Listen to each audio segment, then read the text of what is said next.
Théo Marty, j'ai actuellement 22 ans, bientôt 23. Donc je suis éducateur des U14 à Rodez. J'ai commencé en tant que joueur dans le même club à Rodez à 5 ans et demi, 6 ans. Et puis j'ai effectué tout mon parcours de joueur dans le même club jusqu'en U17. À partir de là, et suite à quelques blessures, j'ai pris le temps de me poser et réfléchir à la fonction d'éducateur. À la suite de ça, le club m'a proposé 2 ans de contrat sous forme de CDD pour être responsable de l'école de foot. Et à la suite de ces 2 ans, donc l'année dernière, en fin d'année dernière, de même que le BMF, le club m'a proposé de passer le BEF en apprentissage, qui était aussi pour moi une volonté, puisque je souhaitais quand même 2 ans après le BMF pour approfondir mes connaissances et prendre de l'expérience aussi, parce que j'étais jeune.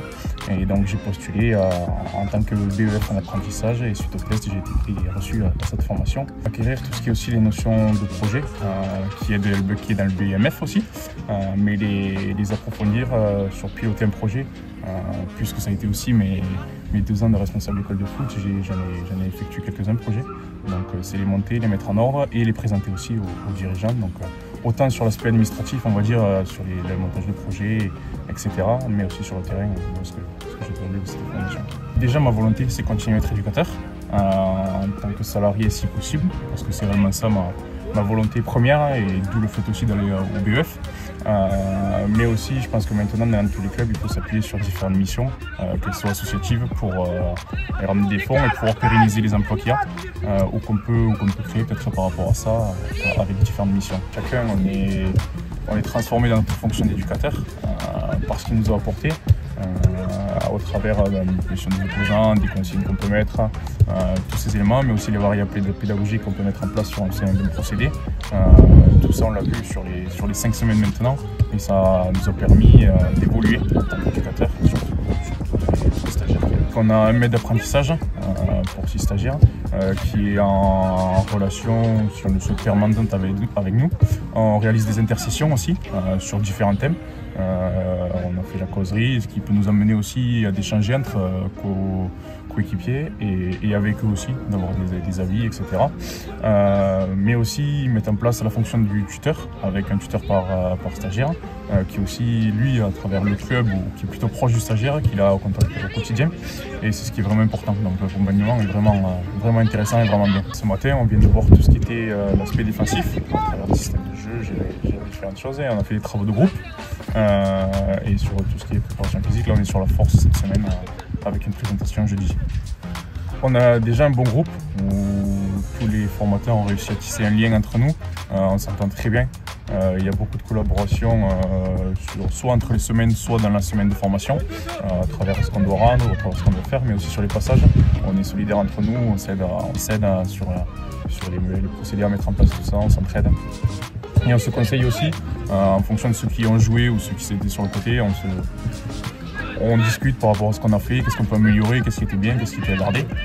Donc c'est là, il y a vraiment une très bonne entente entre nous. Et en plus, à la 5e semaine, on se connaît un peu plus, donc on se chambre un peu plus. Le football offre de multiples possibilités d'emploi. L'une des premières que l'on connaît, c'est celle d'entraîneur, d'éducateur. Et puis, on essaye d'ouvrir d'autres perspectives en lien avec le monde socio-éducatif et puis la gestion administrative des clubs. On a créé il y a un peu moins d'1 an aujourd'hui un service emploi à la Fédération, intégré à l'Institut emploi-formation de la Fédération, ce qui a entraîné d'ailleurs le changement de nom de l'IFF qui est devenu l'IEFF. Et c'était essentiel de réunir l'ensemble des référents emploi ou des gens qui demain porteront l'emploi dans les territoires et dans les ligues pour parler des enjeux, parler de la politique à mettre en œuvre et de la structuration nécessaire autour de l'emploi. L'objectif, c'est d'approfondir un petit peu. On a réussi quand même à avoir une vision un peu globale de ce qui se fait dans vos territoires.